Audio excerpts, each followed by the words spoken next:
Welcome to Emerging Franchise Brands, the podcast that introduces you to the visionary founders of America's fastest growing franchise opportunities. We'll also hear from industry pros as they share what it really takes to achieve the elusive milestone of 100 plus locations. I am your host, Frank Fiume, founder of I9 Sports, and my 20-year journey from inception to acquisition has given me a unique perspective on how to succeed in franchising. Join me as we welcome today's guest.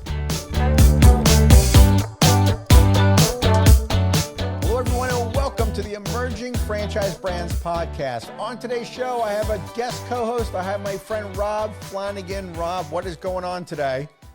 Well, when we first got on, I'm living the franchise dream.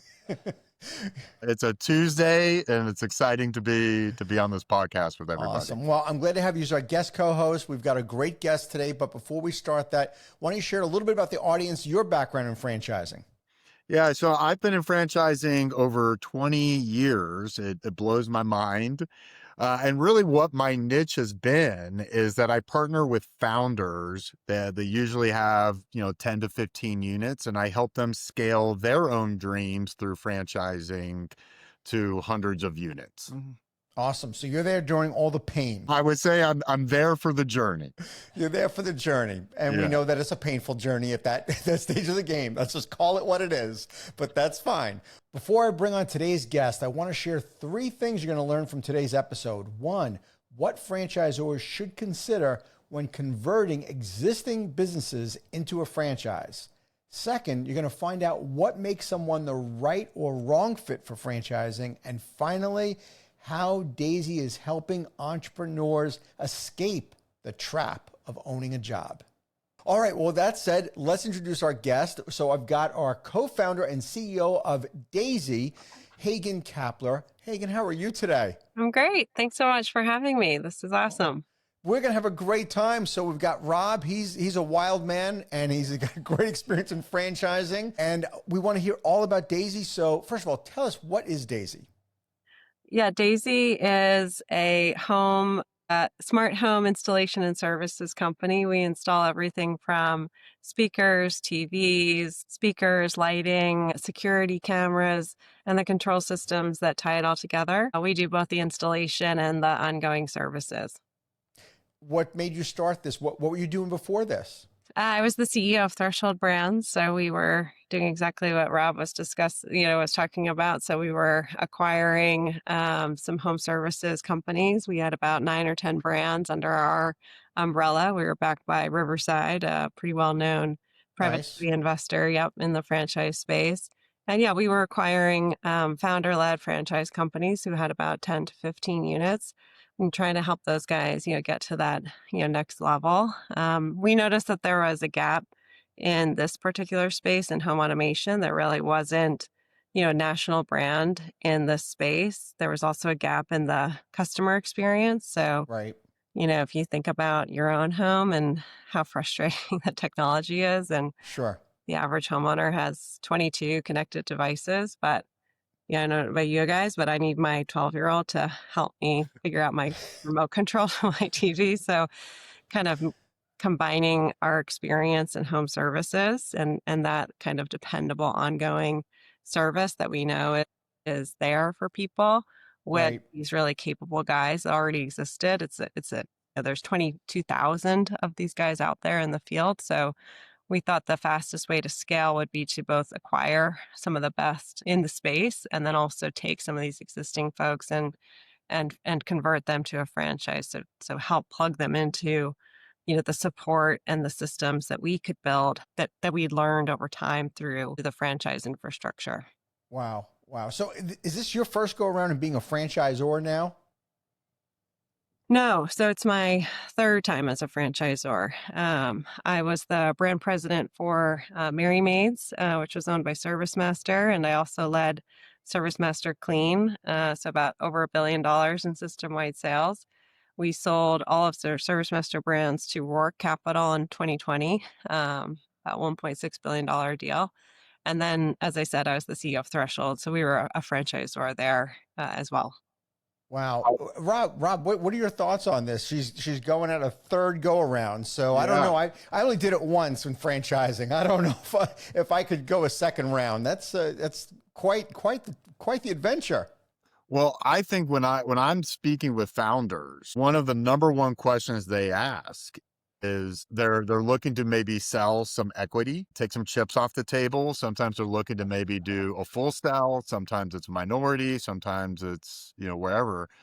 But with your experience, I guarantee our audience would love to hear from you some tips and tricks about how to think about that in conjunction with their franchising as a growth strategy. Yeah. So I think it's a great question. I can tell you what we're doing at Daisy. It just depends, I guess, on in terms of where you're at and what we did at Threshold Brands. As we were buying the franchisors of founders of businesses. So, for example, home insulation, pest control, home cleaning. Yeah, these were folks who had worked really hard over time, who had identified an opportunity, built it out of their garages, and then sold 10, 15 units to friends, families, and others who had thought this was a great opportunity. And yeah, had trouble kind of getting it to that next level.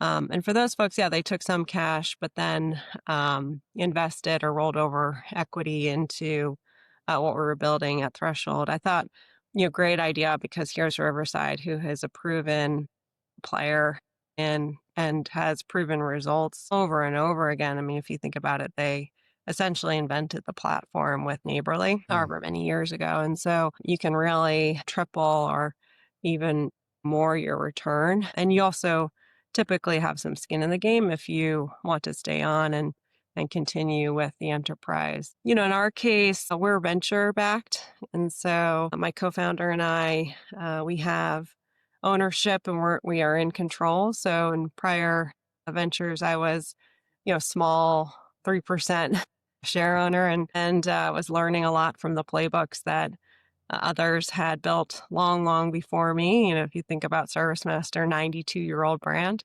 So in Mhm. this case, very proven in terms of home services and the playbooks that have been run before in pest control and HVAC. And we've seen where those multiples are at, but home automation, different story and very uninvested. And so what we're doing is acquiring some companies and pulling them into our owned businesses so that we have own branches that we can test and sort of use as petri dishes for our franchisees. And then the franchisees are, again, typically they can be existing businesses that convert their businesses over. So they're still independent companies. And then that way they can enhance the valuation over time. We're also seeing a lot of interest from Greenfield. So folks who want to invest in the space, given it's growing 15%, given it's a $30 billion market, super fragmented, is all the elements of an attractive market that anyone who is like a strategist would tell you are good qualities of an attractive market, but maybe don't want to kind of hack it alone. Again, it's things that people would tell you are reasons to get involved in franchising. And so, yeah, so in this case, a little bit of a different approach, Rob. And in terms of the companies that we're buying, these are typically cash offers. The owners, though, are joining our team. And so they are taking on both kind of salaries, but also have options in Daisy. They're not usually rolling over equity. That's just not something that they're necessarily looking for. It's just not, we're not a private equity owner. We don't have a proven track record yet. It's a startup. So I think that just depends on who the owner is and what the game plan is. But I will say we have 100% retention of owners. I've been doing M&A my entire career. I've never seen that type of retention from owners. We have 100% retention of our technicians as well. It's another story, but our owners are rejuvenated. This is like second phase of their career. So I think that's one of the main pieces of advice I would give people is, think about what you want to be doing in your next chapter more than anything. So do you believe in who these owners are? And do you believe that they're going to continue to, invest and grow your business and the other brands in that portfolio? But, and what's your role going to be in that? Are you just going to kind of sit back and move on? Or are you going to be excited about working and participating there? And for our owners, that's been the delight for me, at least. That's been really fulfilling and then that's where the magic sauce is bringing guys from outside the industry, franchising, home services, finance, M&A, and then guys from, 20, 30 years in the smart home industry. That's been really fun. So anyway, long-winded answer to your No. question. Hey, so is the avatar of the ideal franchisee strictly conversion of the fragmented home automation business, or are you also open to bringing on people who are just interested in the franchise opportunity because of the incredible opportunity that there is out there? Yeah, it's both. It is both. Initially, we thought, well, this is going to be a slam dunk, no brainer. All these 20,000 owners out there are going to naturally want to partner with us, tap into our call center. We've got a recruiting arm that can place a technician in 5 to 6 weeks. We've got support for marketing and sales that, no one's ever really done in this industry before. Again, just using and leveraging both industry knowledge that we tapped into from a lot of helpful resources, but then also taking in some external, knowledge that we had, and then making sure that our support internally from our owners were kind of stress testing that. So if we were like, hey, here's an idea you guys never thought of, and they'd be like, yeah, because, we never did that because that would make no sense. And we'd be like, oh, okay, got it. And we'd move on. One example is recurring service. So I talked about the frustration people had as a consumer. And I don't know, personally, I just feel like I've got a cleaning lady who comes by every week. I've got that pest control guy who comes once a quarter. There's a guy who mows my lawn once a week. But here I am relying on this Wi-Fi to do this very important podcast with two illustrious, most important people in franchising. If my Wi-Fi goes out, I'm in trouble. Where's my tech guy? And Right. so that's like a key component. And same for these guys' businesses, right? If they have recurring service as a higher component of their businesses, which most of their businesses are installation today, they would get a higher valuation when they went to sell. And they don't have that today. So we just thought, this will be easy. I'll just get these guys to convert. Well, obviously, that's a new concept, right? When nobody's ever thought of.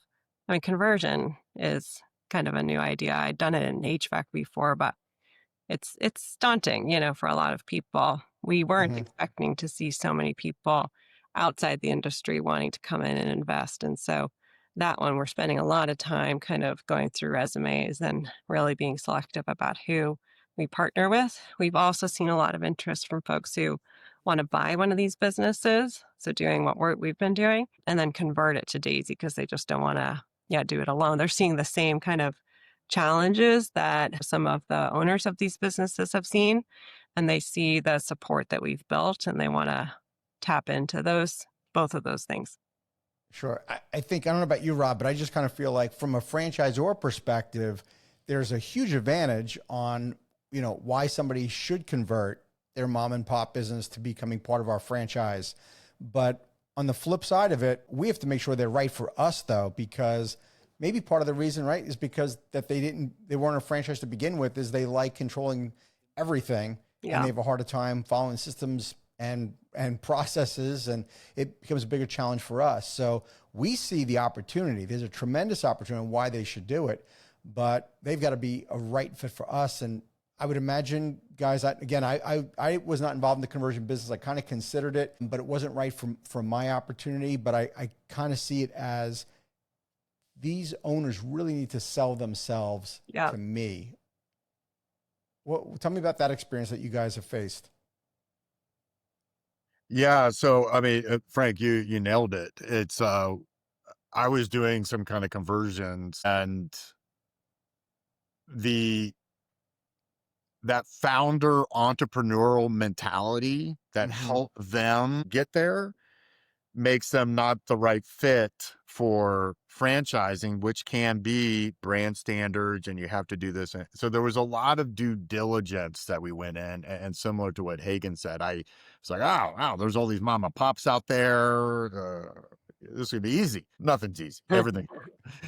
And we had to really scale back to ensure that when we were doing those kind of conversions, when we did them, they were hugely successful.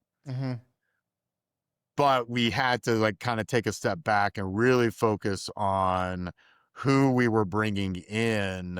And a lot of times it would end up being is that they would end up taking a step back because the structure of the franchise wasn't just the right fit for them. Yeah. Yeah. Hagan, tell me about how you vet these owners to decide whether they're a right fit for you, because it's a completely different perspective on going in versus somebody just looking to buy a franchise. Right. Well, one is size. So you can look at kind of, 2 to 5 million is probably the sweet spot revenue wise. Mhm. Profitability. I mean, if someone's kind of killing it, 20 to 30% EBITDA margins, that's pretty good. I don't know if we're going to help somebody get from 30 to 31%. I'm probably not the one to offer them advice. They're going to probably be more helpful to us at that point. So simple things like, have you ever been a part of a buying group, or what networks are you a part of? Did you ever join Vistage? If you've never really looked into asking for advice or wanting to offer others advice, I mean, franchising is probably not for you, right? Because Mhm. a huge part of why you join a franchise is benefiting from others and offering advice to others, right? I always joke that we would always put so much effort into these conventions that we put on, right? Killing ourselves over the content and how many speakers we would have and, the order of the events. But the best, input and the best learnings would happen over the salad bar of the well-tenured franchisee talking to the up and comer, and the up and comer saying, have you tried out the new digital tool that Merry Maids is doing? And the old guys being like, no, stuff's not for me. Why would I ever do that? And then we have the, conversion on the digital tools. Those are that's one of the critical points. The other thing is, and we make that case from a financial, but are they looking for kind of are we aligned on goals? So what we're looking for is helping you with quality of life, because these guys work really, really hard. Saturday mornings, they're getting calls. Christmas morning, they're getting calls. Can you help my kid set up their Xbox? And we just Oh, didn't think, I was involved with the disaster restoration business. Those guys, if they had to come out on a Saturday, they would, but there was also an opportunity to say, yeah, but we can also come out on Monday. Like there was, they still right. had a pretty good quality of life. If that's possible there, then that should be possible here. So that's why we have a call center, for example. And then the second is to help enhance the valuation of their business in 3 or 4 years and build out a succession plan. If they're not kind of financially driven in that way, if they're not interested and they're not savvy enough to understand kind of how those economics work, again, Mhm. probably not a fit, because they're going to go more on kind of gut and emotion. And an example would be the relationships that we've built with, 30, 35 manufacturers. We can get a $2 million player or dealer immediately access to become a diamond dealer for one of our top manufacturers, who probably drives 80% of the volume, and that will go right to their bottom line. That dealer would never have access to that type of buying power on their own or with any buying group. And so if they don't see the value in that, I could talk till I'm blue in the face about the benefits of joining, being part of a network, and what a family we are and stuff like that. But at the end of the day, it doesn't really matter. Yeah. I want to hear about some of the products and services from Daisy. And specifically, I would love to hear what are some of the hottest or newest trends that you're seeing that are out there that your customers are wanting in their home? Yeah, that's really fun. Lighting, tunable lighting. So you can actually essentially put a computer in lights now, and lights are all different colors. And so lights will essentially take on the colors of, the time of day and the setting and the rising of the sun. And that's healthier for you, benefits to your energy level, help you recover from jet lag, for example. It's not cheap. So if you're thinking of as a franchisee, that's incredibly valuable. Our Hmm. customer is very high end, and our target is typically we're selling to builders, custom builders of very high end homes. And then again, the Daisy model is to tap into that end consumer and then provide them ongoing services. So we're talking about $800, light bulbs, and then 100 of these light bulbs in the in people's homes. So, and they're all kind of, you use it from your phone. So that's pretty cool. I just installed motorized shades in my home, and it's like it's such a game changer. Everything's on a setting, and so they're all on scenes, and so they're all going up and down different times of the day. So it's helping with the temperature in my home. It's making my kids sleep in longer because their rooms are darker. In the summertime, they get up at the crack of dawn, even though on a school day I can barely get them out of bed. Um, and so that's that. It sounds silly, but they're really quiet. They just look really nice, very clean. So that's really exciting. There's a ton of really interesting technology with AI and security cameras, where there can be a voice coming in saying, "Hey," it will recognize a body that's not supposed to be in your home and kind of call out and say, "Hey, you in the black hoodie, get out of the home," or whatever. And so there's pretty interesting stuff going on. And then very just simple technology that frankly I didn't know about, just the ability to, again, touch a button or use your voice to say, we're eating dinner, and the lights all go out. Lights go on around my dinner table. Nice music comes on. For me, on a regular Tuesday night in the middle of the school year, when I'm racing to schlep like macaroni and cheese on the table, that's a nice, little perk, and it really makes a difference, makes my life easier. That's so cool. Yeah. I love it. What about from a franchise perspective too? I would imagine a huge advantage is that you guys are staying on top of the latest products and services because it's harder for them to do that. So is there a kind of a standard of providers that you guys will recommend? Yeah. So since we're acquiring companies and converting existing companies, where we started was just meeting these guys and gals where they were. And so that led us to a collection of manufacturers, and those are the companies with whom we initially struck various programs and pricing deals with. We've been really fortunate that these companies have embraced us fully, and we've got really good relationships with various manufacturers. I would say some of the most kind of popular and requested are companies like Lutron that does like very high-end lighting and those motorized shades that I just described putting in my home. The control systems, typically, it'll be like a Control 4 or a Savant or a Crestron. It falls to about 3, 4, 5 major providers.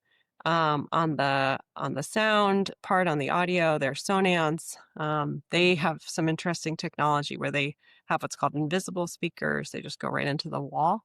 You don't even see the speaker in Wow. your home. There's also Origin. All have been fantastic, not only from a program perspective, but also providing training for our technicians. And then now we're taking it to the next level to say, okay, but let's make sure we're talking strategically about where is this partnership, heading. We're going to be a billion-dollar company in a couple of years. How do we make sure that, and that's going to help you guys out quite a bit.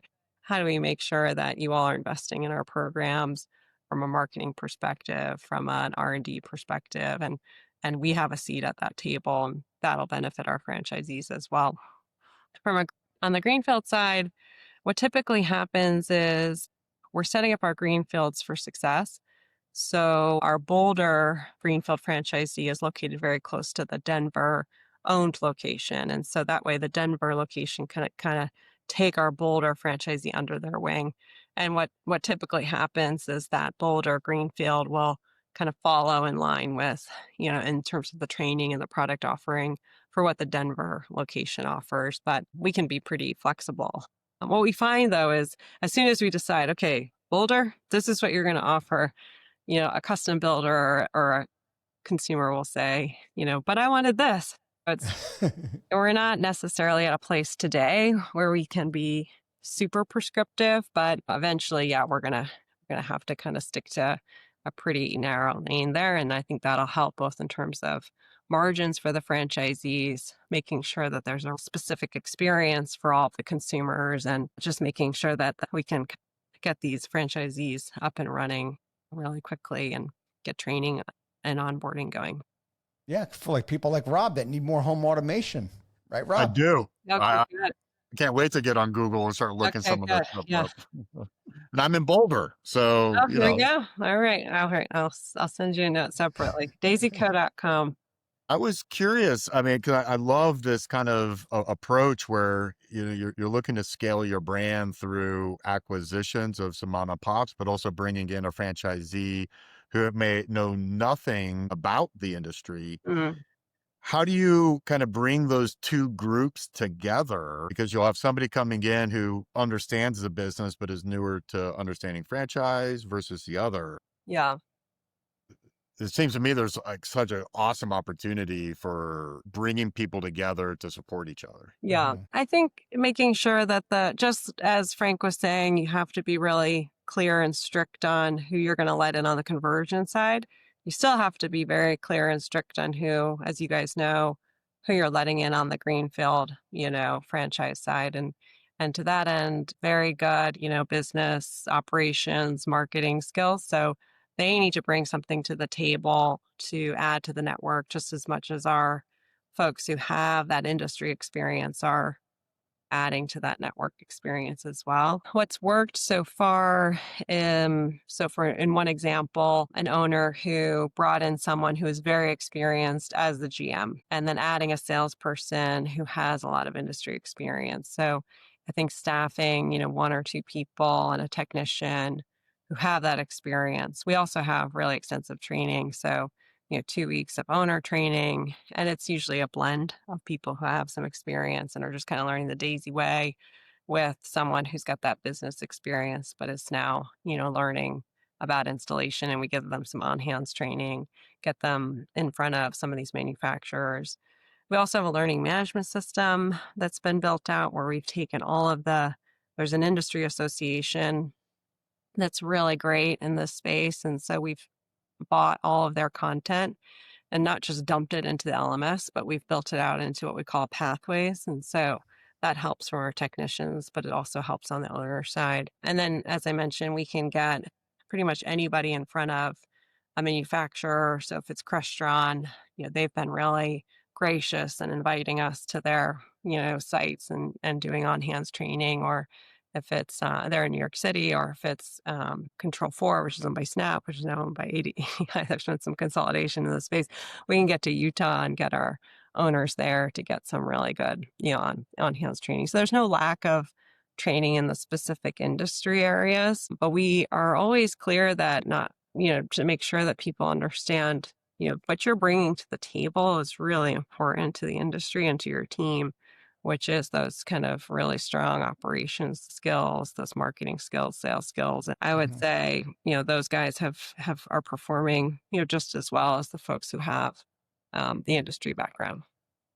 It sounds like that the ideal franchisee, if they're coming in with, obviously no home automation experiences, they've got to be outgoing. They've got to get out and they're meeting with the custom home builders. Like that's their chief role, right? Is to Yeah. developing relationships in the community Yeah. and hiring the staff.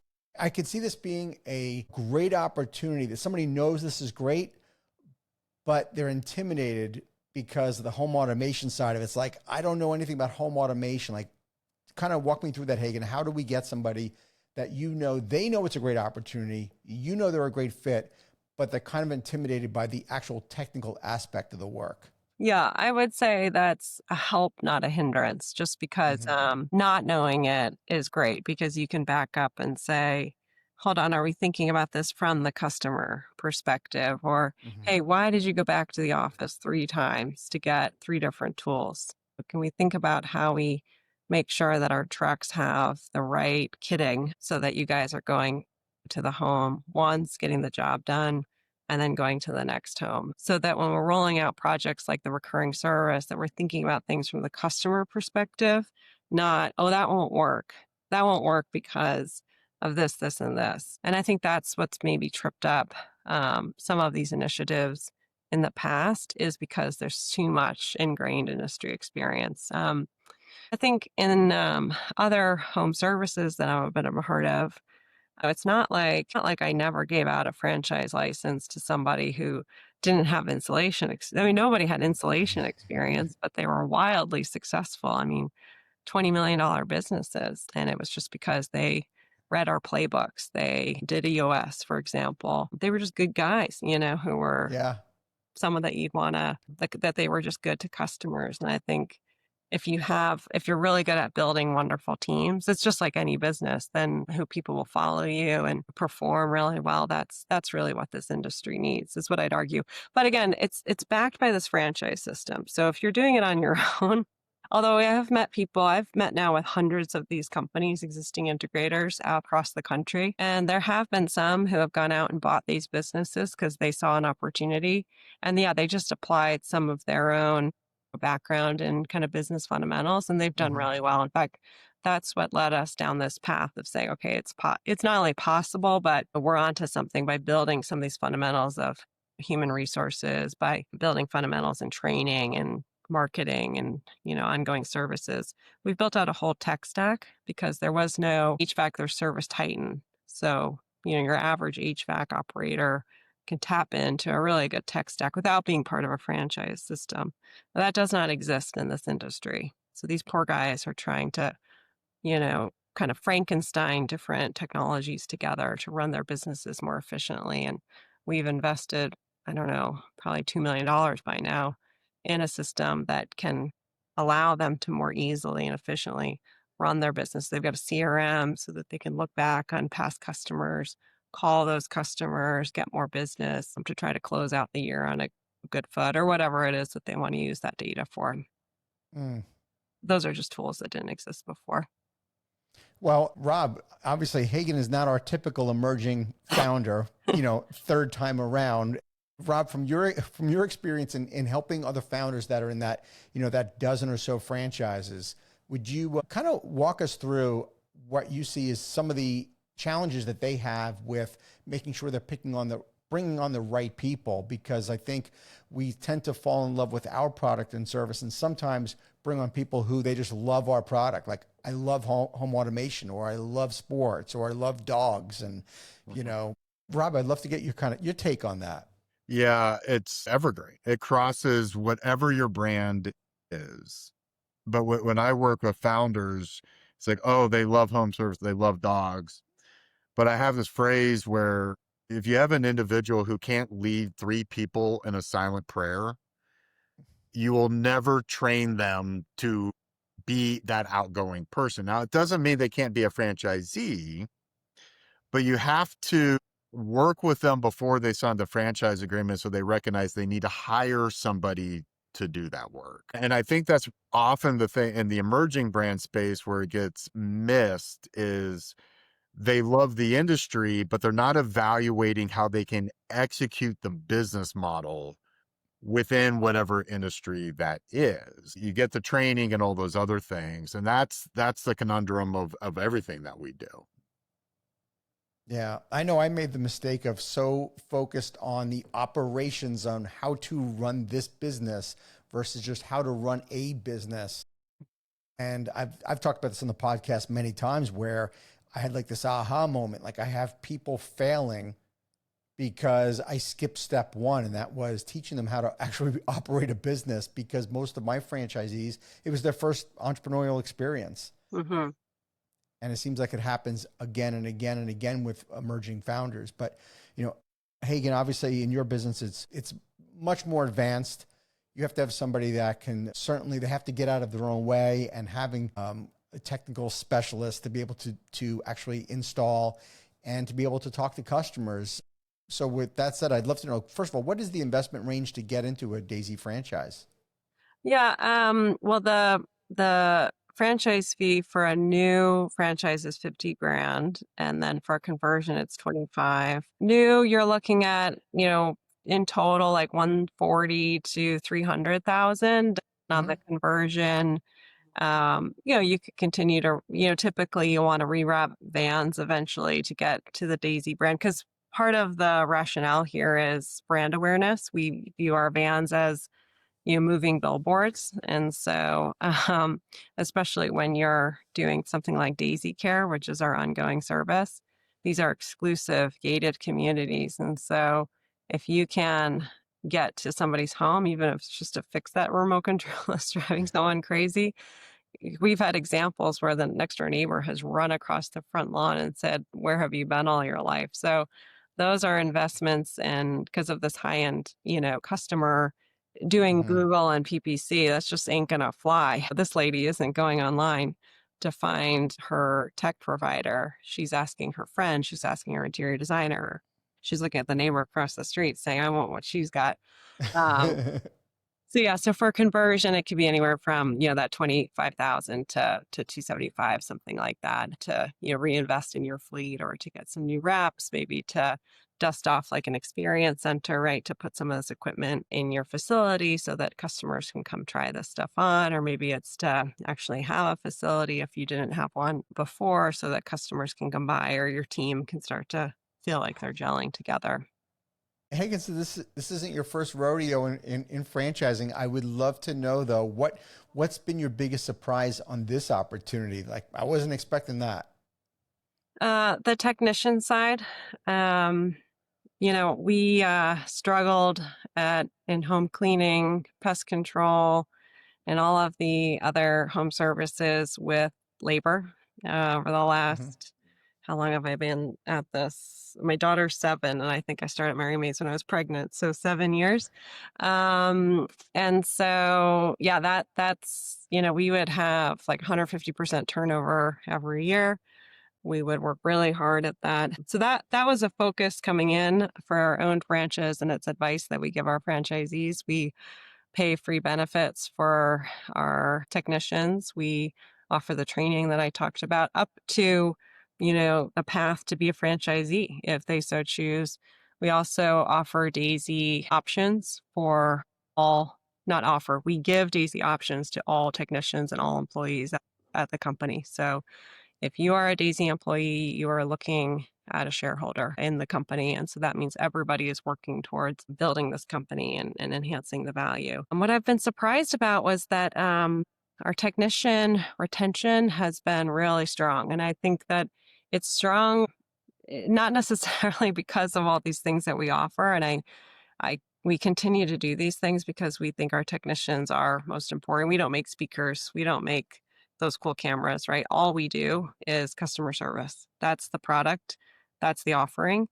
I worked at Starbucks for a long time, so I'd argue that Starbucks doesn't even make coffee, really. I mean, that's not really what they're offering. It's an experience. And so making sure that the baristas were really happy with what we were providing them. And they were also partners, so I kind of stole that idea from Howard Schultz. But so making sure that our technicians are well trained and happy is super important to us. But regardless of that, the retention rates of technicians is really high. Technicians are really proud of the work that they do in homes. They're really just so smart. They are coders. They are kind of problem solvers. They're not just like hanging TVs, not at this level of work. And so, yeah, there's just an immense pride in what they do, which is just incredible. They build really close relationships with the customer. So continuing to kind of invest in them is important to us. But without that, I think that's something that's really interesting. So as you compare it to other home services, I think that's something that was really surprising to me.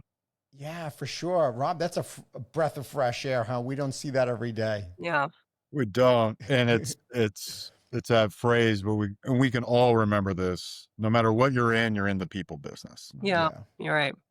No matter what you're doing, you're in the people business, and that's important. I think also on the franchisor side, that we're also in this business of partnering with these often people with no business experience, but they have this dream, and it's finding that balance between their individual story and then the systemization that you're putting in place. Which is really a delicate balance for Hagan's brand, probably more than any other brand that I've interviewed, only because of how important the conversion side of it is. Yeah, and that's what that was always our goal. Like these guys on the conversion side, they typically did not get into this because they were accountants. They did not get into this because, yeah, they're good people. They're good with people, but they didn't get into this because they're HR, Hmm. they don't have masters in HR, anything like that. So they got into this because they do love the technology and And we can take a lot of that off their plates, and so that they can get back to doing what they love. They can also get some of their life back on a Friday night. They can take their wife out to dinner now, and at the same time, they can sell their businesses in a few years for what it's worth. Yeah. You're actually, Hagan, I really think you're solving probably the number one problem in entrepreneurship, and that is often people buy themselves a job. Mm-hmm. And a lot of your owners that you're converting, they bought themselves a job. They don't have the freedom. And essentially what you're doing is you're helping them become business owners and you're showing them how to scale and how to offer those support services so they can enjoy the freedom of being a business owner and to be able to grow and scale. Because otherwise, if as an individual business owner, they're really limited if they don't have the skill set and don't have the support services to expand. That being somebody who just owns a job, they're not going to get much of a multiple on that. Yeah, I mean, their businesses have evolved over time and they've been remarkably successful. And so I don't want to take that away. I mean, they have some of the businesses we've bought, they've got 20 people on their team. It's $5 to $8 million in revenue. They're going on really nice vacations and stuff like that. So it's not as if they're, totally miserable paycheck to paycheck. But sure. I do think that but the fact that, they can't necessarily sell the business for, like I said, a multiple that a pest control business is selling for today. That piece I don't feel like is necessarily fair. I mean, I love the pest control space. I sit on the board for a pest control company, and that's where I just feel like, okay, how can we get some of those attributes that are driving such high valuations in that space and make sure that we're getting that same, kind of love in the home automation space. But yeah, these guys started out in, say, kind of car audio or putting up like satellite speaker, satellites on roofs. Like think about how fast like technology has evolved in homes, and they've just evolved with it. And here we are today. And so now we think it's just time for some support to come in and some investment to come in. And by the way, we are seeing a lot more investment in the space. So I used to never get calls. I get a lot of calls from private equity guys who are looking at, pest control, home cleaning, home services, franchise companies, like you name it. I think I got 36 calls from different private equity firms when I was leaving Threshold Brands, but I never got a call about smart homes, and now I'm getting those kinds of calls all the time. So, I do think that there is more consolidation coming, more investment coming, which we view as a great thing for the industry. Yeah. Where do you see this brand growing over the next 5 to 10 years? You've got, how many franchises do you have now? We have 10 franchises, and we think that we'll be adding 30 to 40 a year over the next 4 years, which is honestly probably conservative given the pace that we were growing. If you look at some of the other platforms of home services companies, and given the fact that there's so much white space out there, and especially since we're doing a lot with conversions. So and we'll slow down on the acquisition side so that by 2030, we'll pivot from most of our revenue today coming from acquisition to more of our revenue coming from the franchise side. And so that's our future. Awesome. Well, if someone was interested in learning more about Daisy, where would they go, Hagan? daisyco.com. There's a page all for our franchise companies. They can reach out to me. Brian Wiersma heads up our Fran Dev group, and Gavin Lancey is also on our Fran Dev team. Gavin used to be an owner of one of these businesses.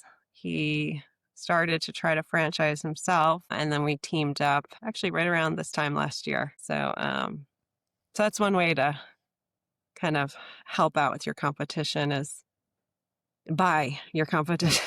Great advice. Rob, you got anything? No, thank you so much for your time. I can't wait to check it out myself. Thank you so much. Thank you. Awesome. Guys, thank you so much for being on the show. Rob, thanks again for co-hosting with me. Hagan, it was great having you on, and I wish you all the best and continued success with Daisy. Thank you so much for the time. I so appreciate it. Thank you for tuning into the Emerging Franchise Brands podcast. For additional insights, guest applications, and to stay connected, visit us at efbpodcast.com. The Emerging Franchise Brands podcast is for entertainment purposes only, and the views expressed do not necessarily represent those of Emerging Franchise Brands, its host Frank Fumey, or Emerging Franchise Group LLC. Any discussed franchise or investment opportunity requires thorough investigation, obtaining proper disclosure documents, and expert consultation before making any investment decisions. The podcast and its host do not offer professional advice or endorsements, and they hold no responsibility for actions, representations, accuracy, or consequential damages related to the podcast content.